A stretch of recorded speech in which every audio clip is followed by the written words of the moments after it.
Bonjour à tous, depuis Strasbourg, où se tient actuellement la session plénière du Parlement européen. Je suis avec Isabelle Thomas, qui est députée européenne et vice-présidente du groupe des socialistes et démocrates. Isabelle Thomas, bonjour. Bonjour. Alors il y a un sujet qui revient régulièrement dans les échanges au Parlement européen, depuis plusieurs mois d'ailleurs, c'est la question de l'industrie européenne. On la sait sévèrement concurrencée à l'échelle internationale. On pense notamment à l'exemple de l'acier, à l'exemple du ferroviaire. Quels pourraient être selon vous les moyens de l'Europe pour se défendre dans ce contexte? En fait, ça fait des années que l'industrie européenne se désagrège sous nos yeux. Et en fait, l'une des causes principales, c'est que l'Union européenne, notamment cette période ultra-libérale qui vient de s'écouler, a conduit à ce que, sous le règne de la concurrence absolue, l'industrie européenne ne soit plus compétitive. Par conséquent, on ne compte plus les dizaines de milliers d'emplois qui ont été supprimés, les centaines de sites industriels qui ont été démantelés. Et pour la première fois lors de cette session, il y a une espèce de sursaut qui, j'espère, sera un sursaut durable et qui s'est concrétisé par une résolution qui donne justement des pistes. À partir de quoi ce sursaut s'est fait? Parce qu'effectivement, comme je viens de le dire, ça fait des années que ça dure et des années qu'il ne se passe rien et qu'on continue à mettre en exergue la concurrence, le fait qu'on ne soit pas compétitif, etc. Or là, il y a deux tragédies, celle de Caterpillar en Belgique, près de Charleroi, et celle d'Alstom en France, à Belfort, où dans un cas, ce sont 2200 emplois qui ont été supprimés, avec une décision brutale de supprimer tout purement et simplement le site de Caterpillar à côté de Charleroi. Et sur l'autre exemple, Alstom, certes, la cruauté est moindre sur les emplois, mais c'est un territoire qui risque de se trouver désindustrialisé. Et donc, sur la base de ces deux tragédies, le Parlement européen a décidé de rompre avec le silence sur l'industrialisation et la désindustrialisation. Et nous avons voté ce matin une résolution, très largement votée d'ailleurs, qui exige que la Commission prenne des mesures de réindustrialisation et de blocage de la désindustrialisation. Alors maintenant, c'est une initiative du Parlement, il faut qu'elle soit suivie des faits par la Commission et par le Conseil, mais n'empêche que c'est un sursaut qu'il faut souligner comme positif. Il y a plein de... Je ne vais pas vous faire toute la liste des mesures proposées parce que la liste est longue, mais je voudrais quand même en citer quelques-unes. D'abord, il faut bien situer les choses. Le Parlement ne demande pas simplement qu'on maintienne exactement en l'état les industries telles qu'elles sont. Bien au contraire, on a une vision d'avenir, une vision, je dirais, futuriste de l'industrialisation et du maintien de l'industrialisation, notamment par le fait qu'on exige de bien considérer que nos industries européennes sont déjà au point de départ moins polluantes, plus sociales que les produits que nous importons de l'extérieur de l'Union européenne, mais nous demandons plus puisqu'effectivement, nous demandons que ce soit à l'aune de ces mutations écologiques, de ces mutations climatiques et notamment des émissions carbone que soit envisagé le maintien de l'industrie et la réindustrialisation. Et notamment, et de ce point de vue-là d'ailleurs, nous avons une proposition très claire, très ferme, très précise sur ce qu'on appelle de manière un peu barbare l'ajustement carbone aux frontières, qui comme ça vous dira pas grand-chose, mais qui est à mon avis un pilier du maintien de l'industrie et dans une vision très transition énergétique, transition climatique, transition vers le développement durable. Ça veut dire quoi? Ça veut dire tout simplement que quand par exemple un produit industriel doit être vendu en Europe, est importé en Europe, eh bien, on doit vérifier que les émissions carbone qui ont été nécessaires à ce produit sont bien dans les normes européennes. Et si ce n'est pas le cas, alors, eh bien, il y a une taxe.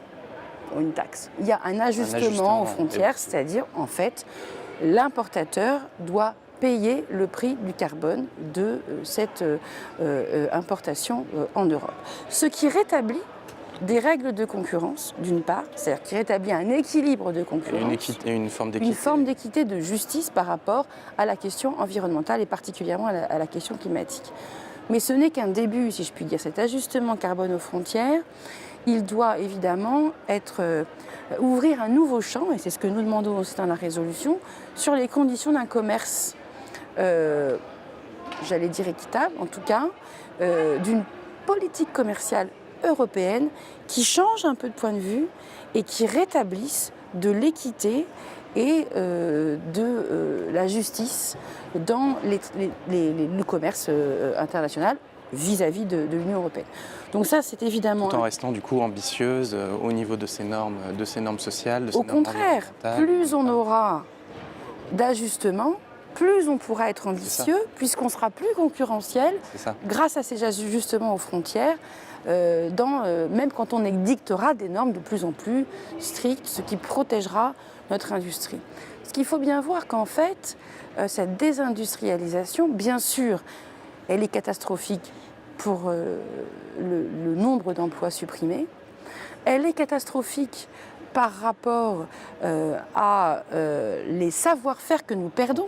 Parce que quand on supprime Caterpillar à Charleroi, 2200 salariés qui sont à la pointe des engins de chantier, de la robotique, parce qu'il y a beaucoup de robotique dans les engins de chantier, eh bien on ne les récupère pas. Et donc, troisième conséquence, nous perdons en indépendance industrielle. Nous perdons en savoir-faire et donc en indépendance industrielle. Et enfin, finalement, toutes les normes environnementales, sociales que l'on édicte volent en éclats par le biais de la concurrence mondiale. Donc il y a énormément de conséquences qu'il faut briser. Et du coup, dans les propositions que nous avons faites ce matin, évidemment, nous avons aussi mis en exergue les questions d'harmonisation fiscale, les questions d'harmonisation sociale qui font partie de cette concurrence absurde et destructrice. Après, nous avons aussi demandé qu'une politique industrielle cohérente soit mise en œuvre au niveau européen.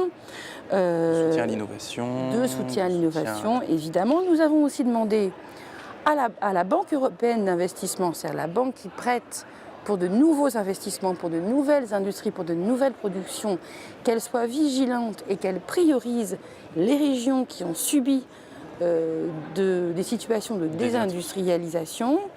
Nous avons aussi demandé à la Commission d'agir pour empêcher l'évasion fiscale, notamment justement par le transfert d'actifs à l'occasion de ces fermetures d'entreprises.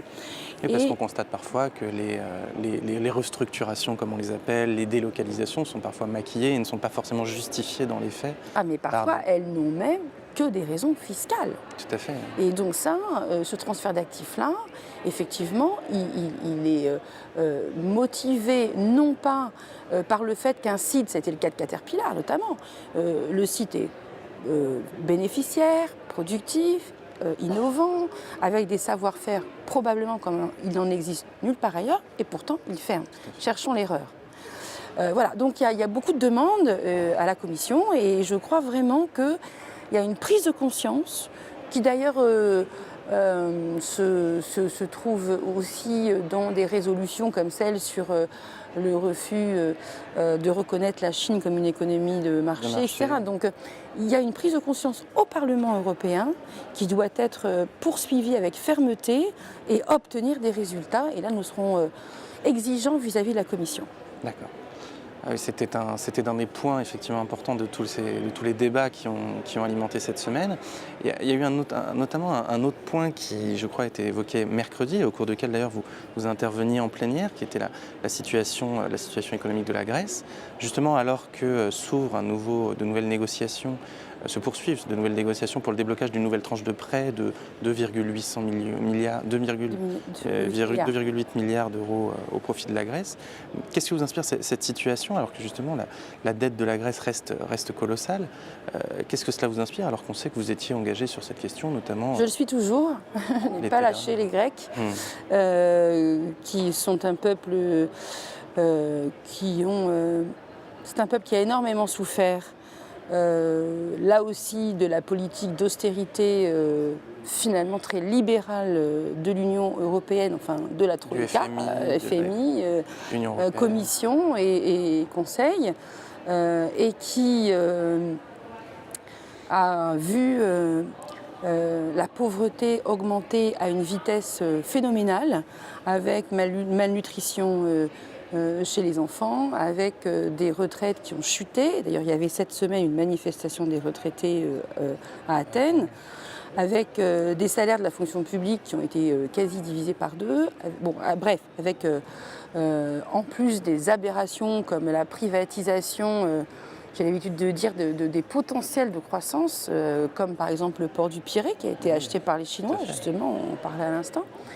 Donc, cette situation de souffrance dramatique qui a été infligée au peuple grec doit cesser et vite. D'autant plus que quand on regarde objectivement les nouveaux critères de croissance, de déficit de la Grèce, on a une situation qui, je ne dirais pas est normalisée, mais qui est bien meilleure que ce qu'elle a été. Donc il est vraiment temps que tout ça s'arrête. Parce qu'il ne peut pas y avoir de véritable relance et de véritable stabilisation de la situation grecque, enfin d'amélioration de la situation grecque, s'il n'y a pas d'allègement de sa dette. Et donc c'est ce que nous avons demandé hier en plénière, en tout cas c'est ce que j'ai demandé, mais avec beaucoup d'autres parlementaires hier au Conseil et à la Commission, puisque le Conseil la semaine prochaine va décider, comme vous le disiez, de ce déblocage. À la fois du déblocage, mais il y avait aussi un engagement sur la restructuration, donc sur l'allègement de la dette grecque. C'est le moment. Les Grecs ont tenu leurs engagements. C'est maintenant dans le camp des institutions et particulièrement de la Commission et du Conseil que la balle est lancée. C'est à eux maintenant de faire les pas nécessaires pour alléger la dette grecque. Donc, oui, évidemment, et avec mes collègues grecs, nous avons alerter les institutions européennes sur cette question. D'autant qu'on les sait en première ligne, notamment sur la question de la crise des réfugiés d'ailleurs. D'autant plus qu'ils ont été, ils le sont un peu moins aujourd'hui, mais ils ont été en première ligne. Et ce sont probablement, avec les Italiens, ceux qui ont montré le plus de solidarité avec les réfugiés. Nous n'avons vraiment aucune leçon à donner.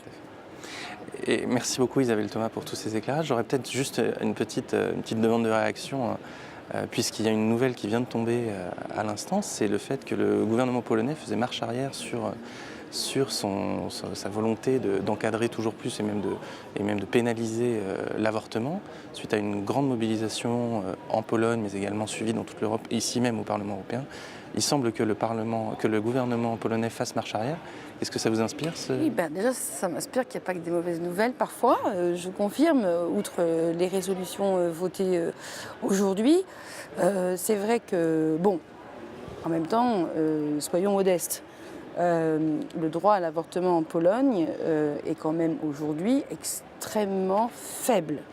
Il est limité à des cas dramatiques d'urgence, donc on n'est pas non plus dans une situation où le droit des femmes et le droit de disposer de son corps. Ça pose de vraies questions en termes de respect des droits fondamentaux. Donc on n'est pas au top du top. Cependant, le gouvernement polonais voulait, y compris, supprimer ces situations d'urgence et ces situations de droit à l'avortement dans les cas dramatiques. Pour les femmes, pour les personnels soignants. Pour les mineurs, etc. Ouais, et donc, le fait que la mobilisation en Pologne, mais aussi au Parlement européen, qui a été très vive, y compris avec une journée symbolique en noir. Lundi, vous étiez tous en noir. Exactement.